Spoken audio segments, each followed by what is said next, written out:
Hi friends, అందరూ బావున్నారా? వినాయక చవితి పండగ వస్తోందంటేనే బబ్బో భలే సంబరం కదా! అవును.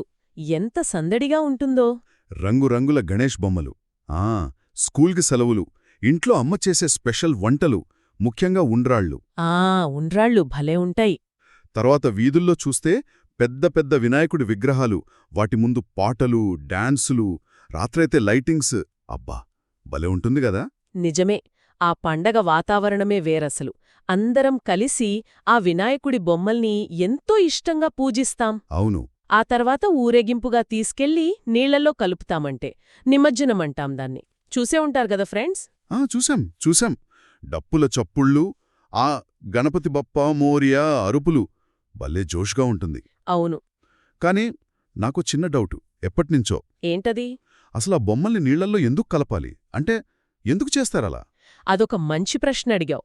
అది కేవలం ఊరికే సరదాగా చేసే పని కాదు ఫ్రెండ్స్. కాదా? కాదు. దాని వెనుక ఒక పెద్ద కథ ఉంది తెలుసా? మన పాతకాలం తాతలు, ముత్తాతలు వాళ్లకు తెలిసిన ఒక అద్భుతమైన సైన్స్ రహస్యం దాగి ఉంది. సైన్స్ రహస్యమా? వినాయకుడి బొమ్మను నీళ్లల్లో కలపడంలోనా? అవును. అది ప్రకృతికి, మనకు కూడా మేలు చేసే ఒక పద్ధతి అన్నమాట. వావ్! భలే ఆసక్తిగా ఉందే. అయితే ఈరోజు మనం ఆ రహస్యాన్ని ఛేదిద్దామా? ఆహా. ఆ పాత కథ ఏంటో, దాని వెనుక ఉన్న సైన్స్ ఏంటో కొంచెం వివరంగా తెలుసుకుందామా? వినాయక నిమజ్జనం వెనుక అసలు సంగతేంటో లోతుగా చూద్దాం. పదండి ఫ్రెండ్స్. రండి. ఫ్రెండ్స్, ఈ కథ ఎక్కడ మొదలవుతుందో తెలుసా? మన కాళ్ల కిందుంటుంది కదా మట్టి. అక్కడ్నుంచి. అవును, మట్టితోనే మొదలు. మనము ఆడుకునే మట్టిలాంటిదే, కాని కొంచెం స్పెషల్ అన్నమాట. ఇప్పుడు మనం బయట చూస్తున్నట్లు అలా పెద్ద పెద్ద మెరిసే విగ్రహాలు అప్పట్లో ఉండేవి కావు. అస్సలు లేవు. చాలా ఏళ్ల క్రితం, అంటే మన తాతల వాళ్ళ తాతల కాలంలో వినాయకుడి బొమ్మల్ని కేవలం స్వచ్ఛమైన మట్టితోనే చేసేవాళ్లు. ఓ, కేవలం మట్టితోనా? బంకమట్టి లేదా ఎర్రమట్టి. దొరుకుతుంది. దాన్ని చాలా పవిత్రమైన మట్టిగా చూసేవాళ్లు. ఎందుకంటే అది ప్రకృతి మనకిచ్చింది కదా. అవును. ఆ మట్టిని నీళ్లతో కలిపి చేతుల్తోనే అందమైన వినాయకుడి రూపాలు చేసేవాళ్లు. హో, చేతుల్తోనేనా? మరి అలంకరణకు పసుపు, కుంకుమ అంటే సహజమైన రంగులే వాడేవాళ్లు. సరే, మట్టితో బొమ్మలు చేయడం బావుంది. కాని దాన్ని నీళ్లల్లో కలిపితే ఏమవుతుంది? ఆ మట్టి ఏమైపోతుంది? ఇక్కడే ఉందసలు విషయం. ఆ స్వచ్ఛమైన బంకమట్టితో చేసిన విగ్రహం ఉంది కదా, దాన్ని నిమజ్జనం చేసినప్పుడు, అంటే నీళ్లలో వేసినప్పుడు? అవును, నీళ్లలో వేసినప్పుడు అది నెమ్మదిగా, చాలా సులభంగా నీళ్లలో కరిగిపోతుందన్నమాట. కరిగిపోతుందా? కొద్ది గంటల్లోనే మట్టి అంతా నీటితో కలిసిపోతుంది. దాంతోపాటే మనం పూజకు వాడాం కదా, పసుపు, కుంకుమ, గరిక. గరిక, పువ్వులు. అవును. గరిక, తులసి ఆకులు, రకరకాల పువ్వులు, పత్రి ఇవన్నీ కూడా నీళ్లలోకి చేరతాయి. ఓ, అంటే బొమ్మ కనిపించకుండా పోతుందన్నమాట. సరే, మట్టి కరిగింది, ఆకులు పువ్వులు కలిశాయి. దానివల్ల నీళ్లకేమైనా మంచి జరుగుతుందా? ఊరికే కాదు, చాలా చాలా మంచి జరుగుతుంది. ఎలాగా? అదెలాగంటే, వానాకాలం తర్వాత నదుల్లో, చెరువుల్లోకి కొత్త నీరొస్తుంది కదా. వస్తుంది. ఆ నీటిలో కొన్నిసార్లు చిన్న చిన్న నలకలు, కొంచెం మురికి అట్లా ఉండొచ్చు. మనం నిమజ్జనం చేసినప్పుడు ఆ బంకమట్టికి ఒక స్పెషల్ పవరుంది. పవరా? ఏం పవర్? అది నీళ్లలో ఉన్న చిన్న చిన్న మురికి కణాలను, అంటే ఇంప్యూరిటీస్ని తనలోకి లాక్కుంటుంది. లాక్కుంటుందా? ఎలా? ఒక స్పాంజ్ ఉంటుంది కదా, అది నీళ్లను, మురికిని ఎలా పీల్చుకుంటుంది? పీల్చుకుంటుంది. అలాగన్మాట. ఈ మట్టి ఆ మురికిని పట్టుకుంటుంది. దీన్నే సైన్స్ భాషలో ఎడ్జార్ప్షన్ అంటారు. వావ్! అంటే మట్టి నీళ్లను క్లీన్ చేస్తుందన్నమాట. భలే ఉందే. ఒక న్యాచురల్ వాటర్ ఫిల్టర్ లాగా. సరిగ్గా చెప్పావ్. అంతేకాదు, ఇంకో విషయం కూడా ఉంది. ఏంటది? ఆ మట్టి, దాంతోపాటు కలిసిన ఆకులు, పువ్వులు అవన్నీ నీళ్లలో ఉండే మనకి కనిపించనంత చిన్న జీవులకు. చిన్న జీవులకా? పురుగులకా? పురుగులు కాదుగాని మంచి జీవులు, సూక్ష్మజీవులు అంటాం కదా, మైక్రో ఆర్గానిజమ్స్. వాటికి మంచి ఫుడ్ లాగా అవుతాయి. ఓహో, ఫుడ్ లాగానా? అవును. మనం భోజనం తిని బలంగా అవుతాం కదా. అవుతాం. అలాగే ఈ సూక్ష్మజీవులు ఆ మట్టిని, ఆకులని తిని బలంగా తయారవుతాయి. మరి ఆ చిన్న జీవులు బలంగా అయితే మనకేంటి లాభం? ఉంది, చాలా లాభం ఉంది. ఈ మంచి సూక్ష్మజీవులు ఏం చేస్తాయంటే నీళ్లను ఇంకా బాగా శుభ్రం చేస్తాయి. అవునా? నీళ్లల్లో కలిసిపోయిన చెడు పదార్థాలను విడగొడతాయి, అంటే డీకంపోజ్ చేస్తాయి, నీటిని ఆరోగ్యంగా ఉంచుతాయి. అబ్బో! దీనివల్ల నీళ్లల్లో ఉండే చేపలు, తాబేళ్లు ఇంకా చిన్న చిన్న జీవులన్నీ హాయిగా బ్రతుకుతాయి. నీటి మొక్కలు కూడా బాగా పెరుగుతాయి. భలే. దీన్నే నీటి జీవచక్రం, అక్వాటిక్ ఈకోసిస్టమ్ అంటారు కదా. అంటే మన తాతలు చూడు, ఒకే పనితో రెండు లాభాలు: దేవుడికి పూజ, ప్రకృతికి మేలు. అద్భుతం. నిజంగా మన పూర్వీకులు ఎంత తెలివైనవాళ్లో కదా, ప్రకృతిని ఎంత బాగా అర్థం చేసుకున్నారో. పండగను కూడా పర్యావరణాన్ని కాపాడేలా జరుపుకునేవారు.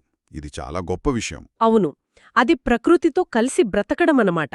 పర్యావరణానికి ఇబ్బంది కలగకుండా పండగ చేసుకోవడం వాళ్లకు బాగా తెలుసు. కానీ కాలం గడిచింది కదా, పరిస్థితులు మారిపోయాయి ఫ్రెండ్స్. ఏమని మారింది? ఇప్పుడు కూడా మట్టి బొమ్మలు వాడుతున్నారు గదా కొన్ని చోట్ల. వాడుతున్నారు, కాని చాలా తక్కువ చోట్ల. ఇప్పుడు చాలామంది, ముఖ్యంగా సిటీలలో, మట్టి బొమ్మల బదులు ప్లాస్టర్ ఆఫ్ ప్యారిస్ అని ఒకటుంటుంది. Plaster of Paris? అవును, పిఓపి అంటారు షార్ట్కట్లో. ఆ పిండితో చేసిన బొమ్మలనే వాడుతున్నారు. ఎందుకు? అవి చూడ్డానికి చాలా తెల్లగా, నున్నగా, భలే అట్రాక్టివ్గా ఉంటాయి. అందుకేనేమో. ప్లాస్టర్ ఆఫ్ ప్యారిస్ అదంటే ఏంటి అసలు? అది కూడా మట్టిలాంటిదేనా? కాదు, అస్సలు కాదు. అది వేరే. ప్లాస్టర్ ఆఫ్ ప్యారిస్ అనేది జిప్సమ్ అనే ఒక రాయితో చేస్తారు. ఒక తెల్లటి పౌడర్లా ఉంటుంది. ఓ! దాన్ని నీళ్లతో కలిపితే గట్టిగా రాయిలా అయిపోతుంది. ఇల్లు కట్టేటప్పుడు గోడలకు పూస్తారు కదా. పూస్తారు. ఇంకా దెబ్బ తెగిల్తే కాళ్లకు కట్టు కడతారు కదా తెల్లగా. అది కూడా ఇదే. అవునా? అదా సంగతి. మరి అది మట్టిలా నీళ్లలో కరగదా? అదే సమస్య. అస్సలు కరగదు. కరగదా? మరి నిమజ్జనం చేస్తే ఏమవుతుంది? ఇక్కడే అసలు ప్రాబ్లం మొదలవుతుంది ఫ్రెండ్స్. ఆ పిఓపి విగ్రహాలను నీళ్లలో వేశామనుకో, అవి మట్టి బొమ్మల్లాగా కరిగిపోవు. మరి ఏమవుతాయి? నెలలు గడిచినా, ఏళ్లు గడిచినా అవి అలాగే గట్టిగా ఉండిపోతాయి. నదులు, చెరువుల అడుగునా అలా పేరుకుపోయి బురదలాగా తయారవుతాయి. అయ్యో! ఇలా పేరుకుపోవడం వల్ల నీళ్లు సరిగా ముందుకు వెళ్లవు. నీటి అడుగును ఉండే చిన్న చిన్న నీటి ఊటలుంటాయి కదా, అవి మూసుకుపోతాయి. చెరువులో నీళ్లు నిల్వ ఉండే చోటు తగ్గిపోతుంది. అబ్బో! అంటే చెరువులు, నదులు నిండిపోతాయన్నమాట మెల్లగా. ఇది పెద్ద సమస్యే గదా? అవును. మరి ఆ బొమ్మలకు వేసే రంగుల సంగతేంటి? భలే మెరుస్తూ ఎంత బ్రైట్గా ఉంటాయో. చూడటానికి అందంగా ఉంటాయి ఫ్రెండ్స్, కానీ ఆ రంగులు, అవి చాలా చాలా ప్రమాదకరమైనవి. ప్రమాదమా? ఎందుకు? అవి మనం వాడుకునే పసుపు, కుంకుమ లాంటివి కావు. అవి కెమికల్ రంగులు, అంటే సింథటిక్ పెయింట్స్. వాటిలో మన ఒంటికి, ప్రకృతికి హాని చేసే విషాలు చాలా ఉంటాయి. విషాలా? రంగుల్లోనా? అవును. ముఖ్యంగా సీసం, లెడ్, పాదరసం, మర్క్యురీ, కాడ్మియం, ఆర్సెనిక్ ఇలాంటి బరువైన లోహాలు, హెవీ మెటల్స్ ఉంటాయి. అబ్బో! ఆ పేర్లు వింటుంటేనే భయంగా ఉంది. మరి ఆ రంగులు నీళ్లల్లో కలిస్తే అప్పుడేమవుతుంది? ఆ రంగులు కలిసిన నీరు మొత్తం విషమైపోతుంది. టాక్సిక్ అంటాం కదా, అలా అయిపోతుంది. అయ్యయ్యో!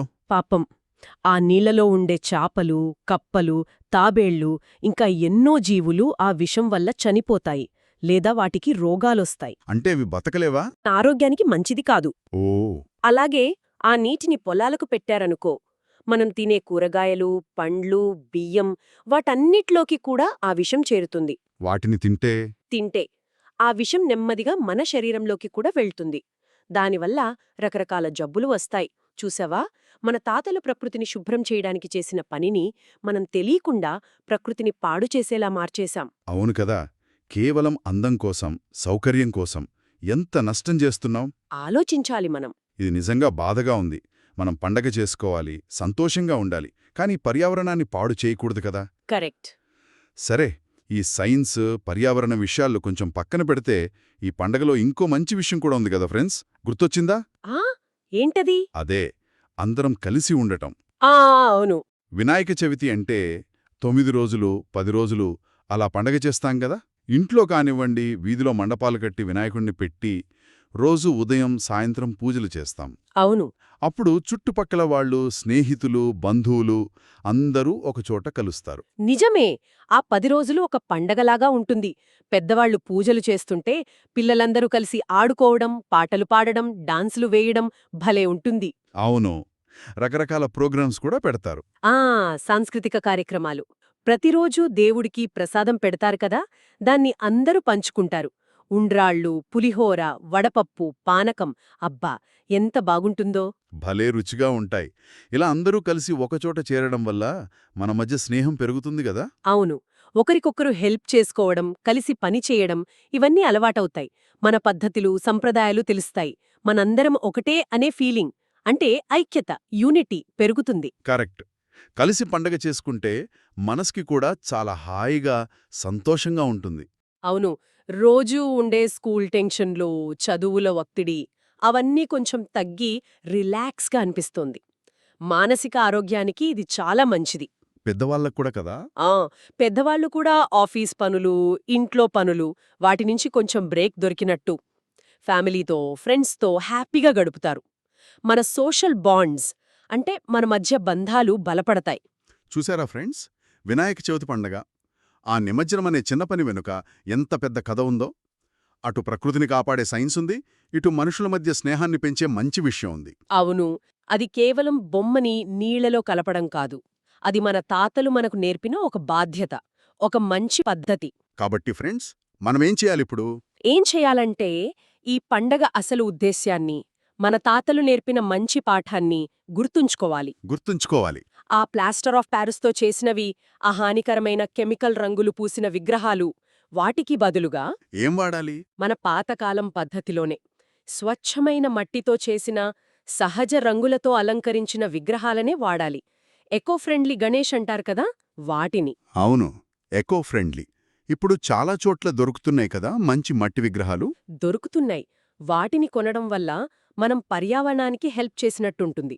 అంతేకాదు, ఆ మట్టితో బొమ్మలు చేసేవాళ్లకి కూడా హెల్ప్ చేసినట్టుంటుంది కదా. కరెక్ట్. వాళ్ళకి కూడా పని దొరుకుతుంది. ఇంకా మనం ఇంట్లోనే చిన్న మట్టి వినాయకుడిని చేసుకోవచ్చు తెలుసా. అదొక భలే సరదా పని. నిజమా? ఎలా? కొంచెం బంకమట్టి తెచ్చుకుని చేసుకోవచ్చు. లేదంటే పసుపు, చందనం, బియ్యం పిండి ఇలాంటి వాటితో కూడా చిన్నగా చేసుకోవచ్చు. వావ్, భలే ఐడియా. అవును. అలా చేస్తే మనం ప్రకృతిని గౌరవించినట్టు, దాన్ని మన చేతులతో కాపాడుకున్నట్టు. అప్పుడే కదా మన తర్వాతొచ్చే ఫ్రెండ్స్కి, అంటే మన పిల్లలకి, వాళ్ల పిల్లలకి మంచి నీళ్లు, మంచి గాలి ఉంటాయి. అవును. వినాయక నిమజ్జనం అనేది ప్రకృతికి థాంక్స్ చెప్పే పనే కాని, దానికి హాని చేసే పని అస్సలు కాకూడదు. ఈ పండగ మనకు ఇంకో విషయం కూడా గుర్తు చేస్తుంది కదా. ఏంటది? మనం మట్టి నుండి పుట్టాం, మట్టిలోనే కలిసిపోతాం అని పెద్దలంటారు కదా. అవును, అంటారు. అంటే మన శరీరం కూడా మట్టిలాంటిదే. మనం ఈ ప్రకృతిలో ఒక భాగం. చెట్లు, నదులు, పక్షులు, జంతువులు వాటన్నిటితో పాటు మనం కూడా ఈ భూమి మీద బ్రతుకుతున్నాం. నిజమే. కాబట్టి మనల్ని కన్న తల్లిలాంటి ఈ ప్రకృతిని మనం ప్రేమగా, జాగ్రత్తగా చూసుకోవాలి. మన పండగలు, మన సంప్రదాయాలు అవి మనకు ప్రకృతితో ఉన్న బంధాన్ని గుర్తు చెయ్యాలి. వాటిని పర్యావరణానికి ఇబ్బంది లేకుండా జరుపుకోవడమే నిజమైన పండగ స్ఫూర్తి. మనం తీసుకునే చిన్న చిన్న జాగ్రత్తలే రేపటికి పెద్ద మేలు చేస్తాయి. కాబట్టి ఫ్రెండ్స్, ఈసారి వినాయక చవితికి ఏం చేద్దాం చెప్పండి. ఏం చేద్దాం? మనమందరం కలిసి పర్యావరణానికి మేలు చేసే అందమైన మట్టి గణపతినే పూజిద్దాం. పండగను సంతోషంగా జరుపుకుందాం. మన భూమిని కూడా కాపాడుకుందాం. సరేనా? చాలా మంచిది. మనం ప్రకృతిని ప్రేమిస్తే ప్రకృతి మనల్ని ప్రేమిస్తుంది. పర్యావరణ హితమైన వినాయక చవితిని జరుపుకుందాం. అదే అసలైన వేడుక. అవును. ఆలోచించండి ఫ్రెండ్స్, మనం వినాయక చవితిలాగే మిగతా పండగలను కూడా ఇలాగే పర్యావరణానికి మంచి చేసేలా ఎలా జరుపుకోవచ్చో ఆలోచించండి.